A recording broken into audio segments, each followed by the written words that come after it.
Müğənni Şəbnəm Tovuzlu oğlu ilə birlikdə keçirdiyi xoş anları sosial media hesabında izləyiciləri ilə bölüşüb. Sənətçi gəmidə çəkilən görüntüləri paylaşaraq ailəsi ilə keçirdiyi istirahət anını nümayiş etdirib. Paylaşım qısa zamanda izləyicilərin diqqətini çəkib və çoxsaylı bəyənmə ilə şərhlər toplayıb. Həmin görüntüləri təqdim edirik.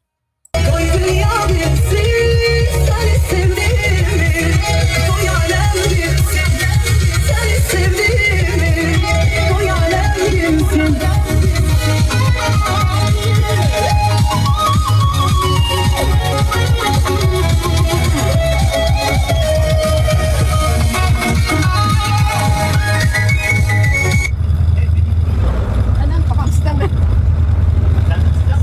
Salam dostlar, salam.